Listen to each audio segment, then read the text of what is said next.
Ukraine's drones as a revenge effort clearly don't work in the skies over Moscow. Is that really the case? This story comes from eastern Ukraine, where loud explosions echoed in the skies over Kharkiv. In a surprising attack, Russian forces launched a wave of airstrikes that hit the heart of the city. One of the hardest hit areas was Barabashovo, the largest market in Kharkiv, which was engulfed in a fierce fire. The flames consumed buildings and vehicles, leaving rubble and thick smoke in the midst of panic. The attack didn't target just one area. 4 main districts, Shevchenkivsky, Kyivsky, Industrialny, and Kolodnohirsky, were bombarded with Geran-2 drones, unmanned aerial vehicles that have now become an iconic symbol of Russian airstrikes. In total, 8 guided bombs, 7 FPV drones, and 20 Geran-2 drones were launched into the Kharkiv Oblast region, showcasing the scale of this well-planned assault. Of course, this brutal attack stirred anger on the Ukrainian side. Their government and military didn't stay silent. With burning resolve, Ukraine prepared to launch a counterattack, this time using their fleet of drones. They vowed to make Russia feel the impact of every surprise strike on the land of Kharkiv. How will Russia face the wave of counterattacks from Ukraine? Keep your eyes on the story.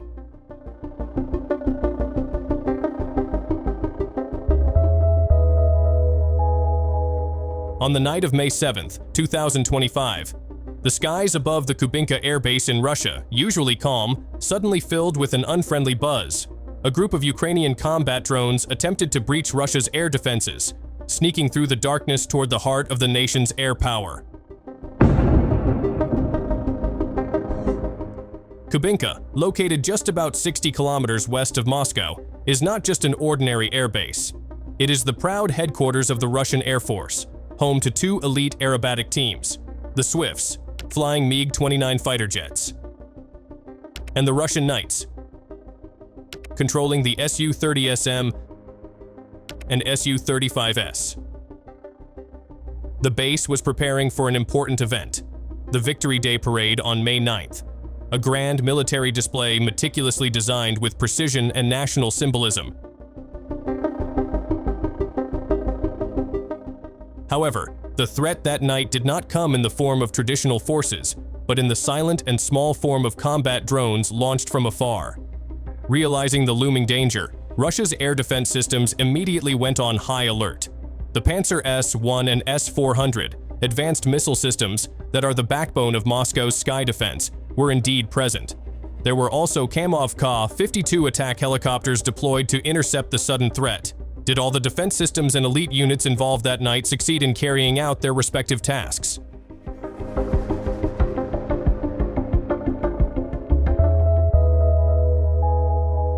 In a post circulating on Platform X, it was reported that one drone was successfully shot down using a 30mm caliber automatic cannon, while another drone became the target of a missile fired from the Ka-52 attack helicopter. This incident reveals a significant change in tactics adopted by the Russian military in dealing with the increasingly intensive threat of unmanned aerial vehicles. The Ka-52, known for its role as a multifunctional combat helicopter specializing in ground attack and reconnaissance missions, is now being used for a new role, intercepting and destroying enemy UAVs.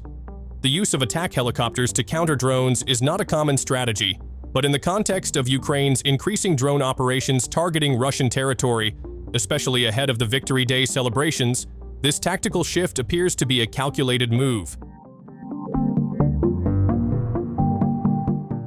The deployment of the Ka-52 ahead of the military parade in Moscow demonstrates Russia's determination to safeguard the capital and showcase its capability to respond to modern threats. Ensuring the skies of Moscow are free from disturbances during important events such as Victory Day is a form of power projection aimed not only at the Russian people, but also at the outside world. the Ka-52 helicopter indeed excels in handling low-altitude threats and providing a quick response, two key factors when facing agile and unpredictable drones.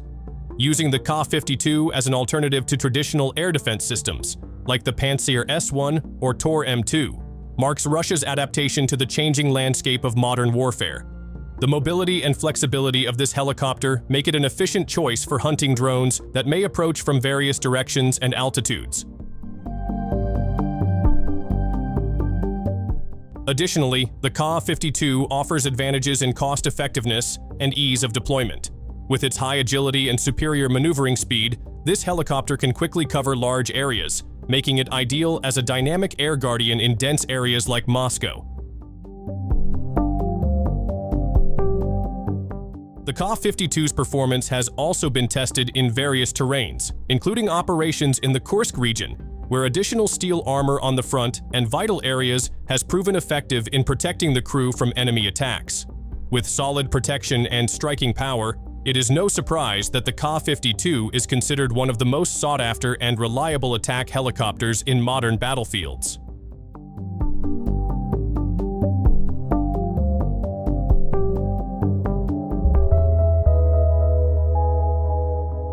A report published by the Wall Street Journal reveals that the United States military is taking significant steps to integrate unmanned aircraft extensively into its operations. Currently, 10 active divisions are reportedly transitioning to unmanned systems, which will be used for various crucial functions such as surveillance, logistics, and even attacks.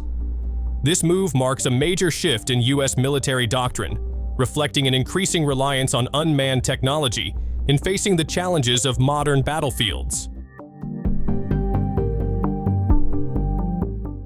On the other hand, despite the United States possessing advanced attack helicopters like the AH-64 Apache, the helicopter's primary role as an anti-tank weapon makes it less effective against drone threats. This highlights the limitations of U.S. platforms in responding to the evolving forms of combat. The role of helicopters in air defense systems now seems to be increasingly specialized and limited. For example, the deployment of the Ka-52, which has become a global trend, by Russia is part of an adaptation to unmanned aerial warfare. So, if the Ka-52 continues to play this role, how successful will it be? Leave your comment, and thanks for watching.